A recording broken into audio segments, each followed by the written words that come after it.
Good evening. Welcome back to Clay Nation Racing, our episode number 2. This will be the first episode of the upcoming weekend, and it is a day early because it is the 4th of July holiday week.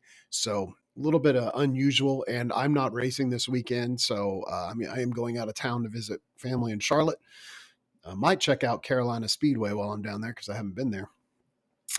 But anyway, I just wanted to get something out the door for the weekend and talk about what racing is coming up.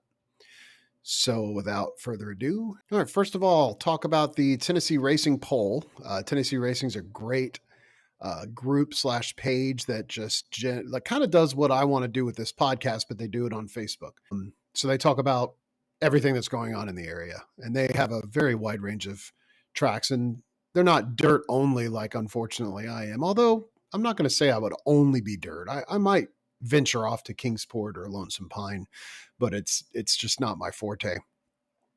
But these guys do. So the poll for this weekend is, what tracks do you plan on attending? Looks like 37%, the overall winner will be at Tazewell Speedway. Second at 23% is Wartburg. Third at 15%, Mountain View. Fourth, just behind there at 14%, is Crossville. And then we have a few votes for Duck River and Tennessee National Raceway. I think those are out near Nashville, so not Eastern Tennessee, which is where I'm focused, in the Carolinas and Georgia. So I'm just going to talk about the Tennessee tracks first, and then I'll venture out a little bit to talk about some of the surrounding tracks. I know there's a big race going on in Senoia, but let's just do one thing at a time. So let's start with Tazewell. And Tazewell is running the Marvin Ford Memorial, and that is going to be on Wednesday, July 3rd. And the UCRA, the United Championship Racing Alliance, is coming to town. It's the Crate Late models will be the feature, will be the main event. That will be a 40-lap feature paying $3,000 to win. What is the Marvin Ford Memorial? It's the founder of the UCRA, who passed away in November of 2022. And so this is just the third annual, I think. 22, 3 or 4. Maybe the second annual. I guess last year was the first one. Yeah, that's right. It was. And I was there. I was racing in that one in my classic. Let's see. Here's some big names that they're hoping for. Let's see here. Cody Haskins of Temple, Georgia, is coming in with the event, with the series lead. Matt Shannon, Addison Cardwell is third in points. He's coming in. Ricky Weiss, and he came in the past. So I don't know if he's going to be here this time. But last year at the inaugural Marvin Ford Memorial, Ricky Weiss, the Manitoba Missile, came in and beat Travis Fultz and Aaron Gwynn to win that. So again, that's a 40-lap feature for the Crate Late models out of the UCRA series. Also on the card, the Sportsman Late models with $800 to win the classic cars, which Tazewell is the main track for classic cars. Although this week, we'll talk about it shortly, they do have another track to go to, which is great.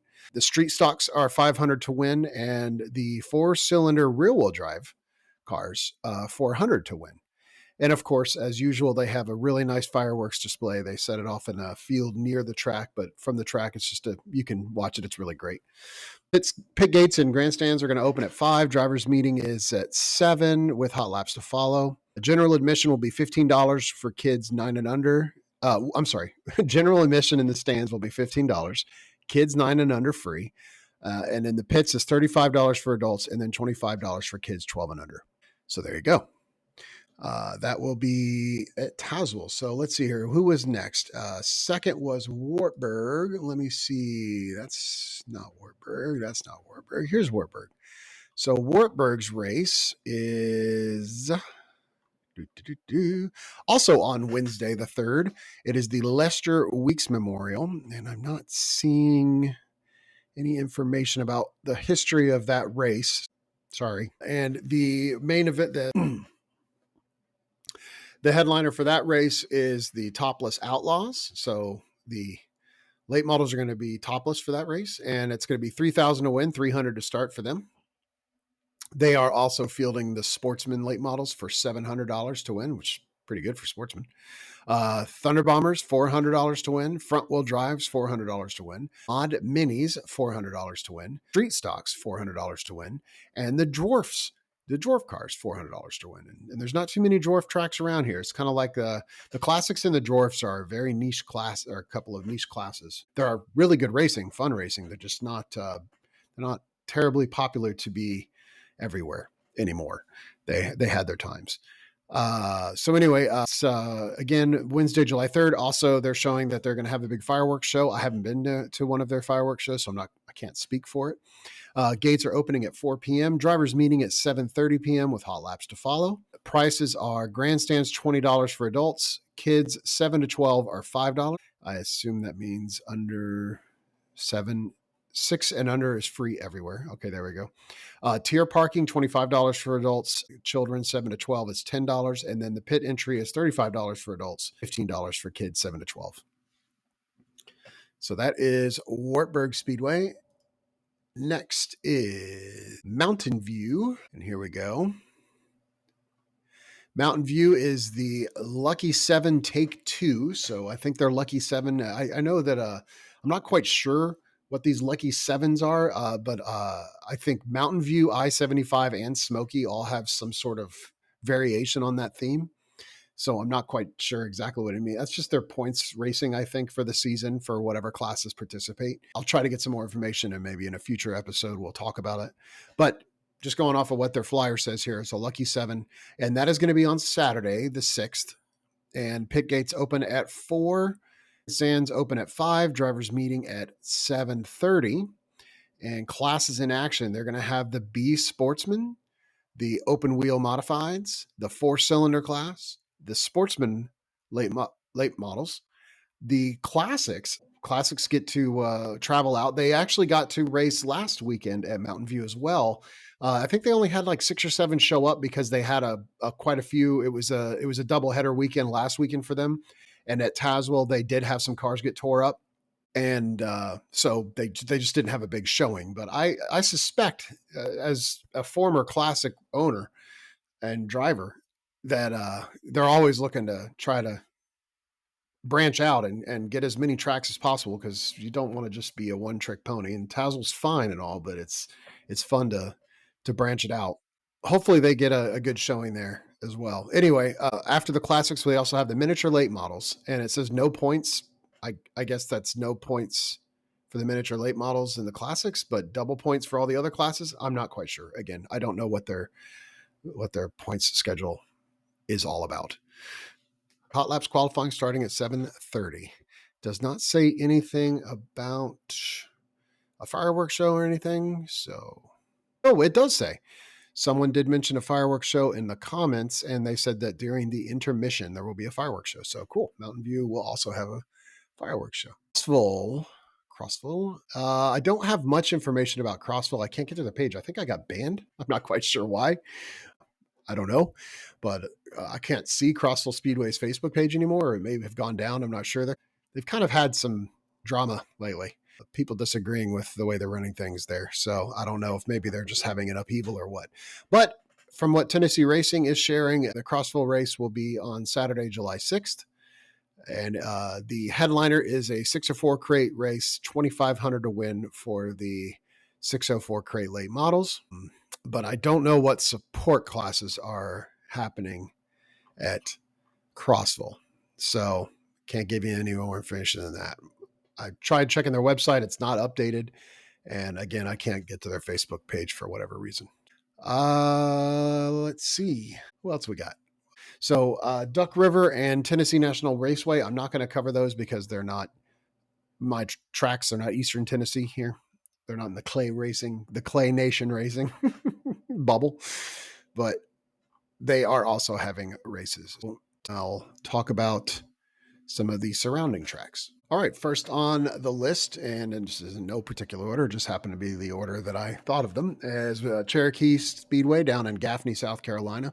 They're having the let me try that again.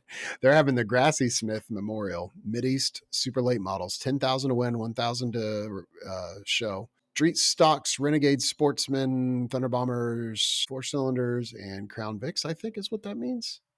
Extreme 4 is the X4. I'm not quite sure what that class means. But yeah, so we got, again, the Mid-East Super Late Models, Renegade Sportsman, Thunder Bombers, Crown Vics, Extreme 4, and Street Stocks all running on July 3rd. So that's on Wednesday. And that will be 10,000 to win, 1,000 to start for the super late models. The Street Stocks, 1,100 to win. That's a good prize for Street Stocks. But the Street Stocks down at Cherokee don't mess around. Like, I can't wait to take my car down there, but I am nervous. And I run a 602 crate, a sealed 602, and I've already been told that I'm just going to be, I'll be stomped. Those guys don't. They don't mess around with them small motors. Let's see here. The Decker Home Improvement Renegade Sportsmen are running as 900 to win.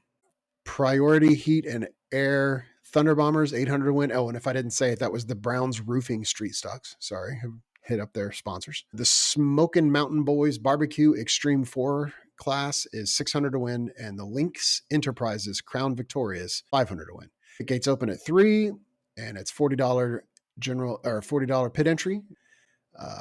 Entry is $35 to get into the stands. I'm sorry, trackside. I don't know what that means. Again, I haven't been to Cherokee yet, but they say pit gate, 3 p.m., $40. Trackside gate, 4 p.m., $35. Stands gate, 4 p.m., $30.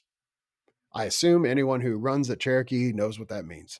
And I'm sure I'll figure it out eventually. But again, that is tomorrow night, July 3rd. All right, moving down to Senoia, Georgia. They have a huge race coming in. There's a lot of flyers, so give me a second to go through this here. So on Friday, July the 5th, they have a Dash for the Cash, all divisions, and it's an open practice. The Dash for the Cash races are going to be the Hot Shots, the Bombers, and the Hobby Stocks. First is $100, second is $50, and third is $25. I don't quite know what that means, but it sounds kind of neat. Overall, though, it's just a practice day. Get into the grandstands for free. Fridays pits are $25 for adults. Kids 6 to 10 is $10. I'm sorry, kids 6 to 12 is $10, and 5 and under are free. You can do a 2-day option for that as well. The pit gates will open at 5, and that's on Friday the 5th. Practice from 6:30 to 8:30. They're going to do a couple of Dash for the Cash races from 8:30 to 9, and then rotating classes 9 to 10, and then they're going to call it a night, so at 10 p.m. Again, I'm not exactly sure what all of that means, but just sharing what they share. All right, here's the big day. So then July 6th, Saturday, Hunt the Front's coming to town. I love Hunt the Front. For one, those guys are they've made an awesome name for themselves, an awesome medium presence. They're just good guys. They're entertaining. They're fun to watch. They came to Smoky Mountain. I got to see them all and meet them personally there, and that was cool. But it's hard to not model myself as wanting to kind of turn Clay Nation Racing into the sort of localized version of Hunt the Front. So what is it? There's a phrase, something is the best form of flattery, not duplication, replication. No. My gosh, I can't remember the phrase. Dang it. Well, either way, they should be flattered that I'd love to have an ounce of the success that they've had doing what they do. Again, just kind of trying to keep this as a local thing. Anywho, kind of got off on a tangent there. Senoia on the 6th, on Saturday the 6th, Hunt the Front's coming in.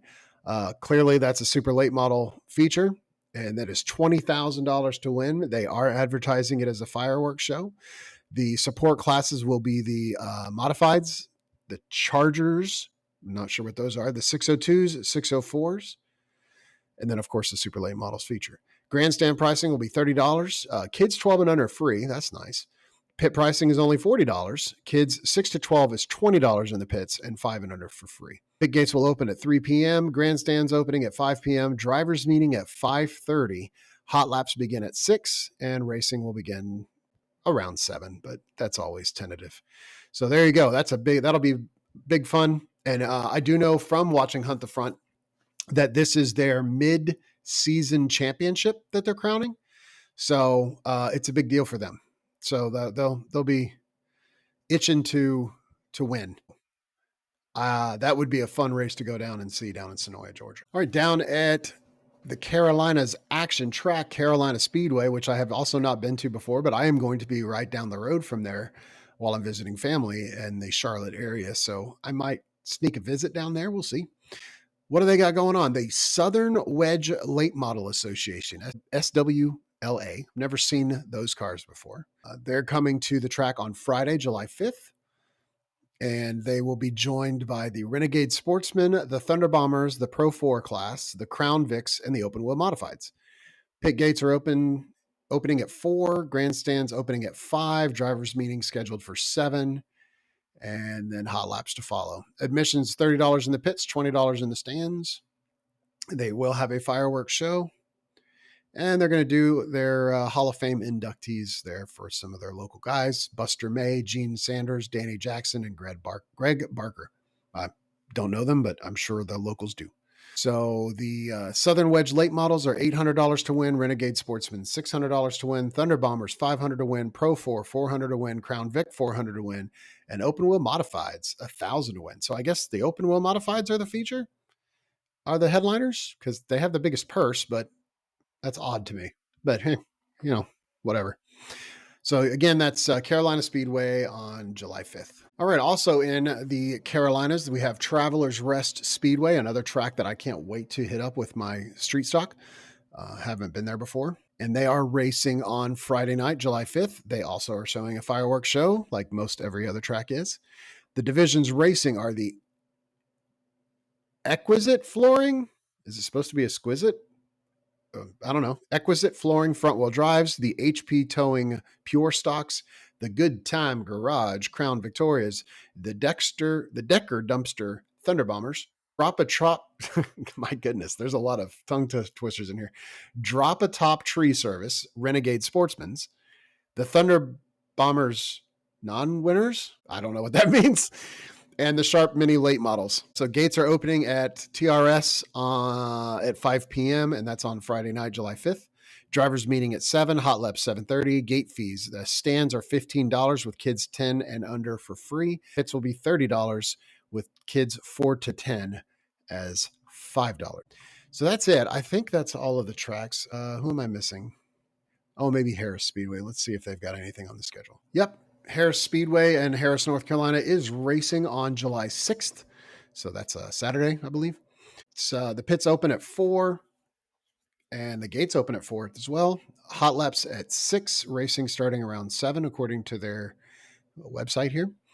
Classes are going to be the Thunder Bombers, the front wheel drives, the Pure Stocks, the Ford Outlaws, which I'm assuming is a Crown Vic class, but it may not be. The Street Stocks, the Young Guns, and the Pro 4 class. I don't see any. They don't have anything about their purses. But again, that's Harris Speedway, July 6th, racing starts at 7. Or hot laps start at 6. I always count hot laps as the start of racing.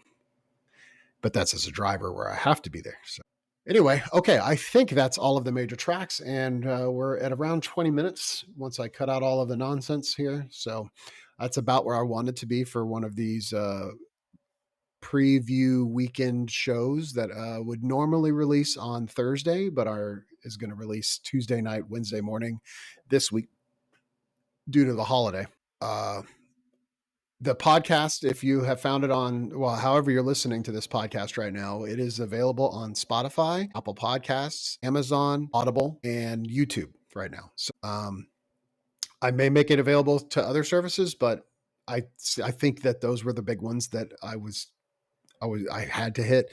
So if there's any interest in one of the other ones, if someone wants to drop me a line, then let me know. But yeah, that's how things are going. Again, I'm not racing this weekend, so I'll try to get a recap from others. And if you have any suggestions, feel free to drop it in the Q&A, especially if you're on Spotify. But any of the podcasting networks should have a way to contact me and reach out and give me any tips, advice. I already have a few guests lined up for future episodes. I've got a list of topics that I want to hit, starting to kind of get this going. But I also have to work on my race car and have my 9-to-5 day job and do my videoing for when I am racing. So yeah, I'm keeping myself pretty darn busy this summer, but it's all in good fun. So Thanks again for joining me. Please subscribe, share, let people know that we're starting to do this, and we'll talk to you again next week. Thanks again.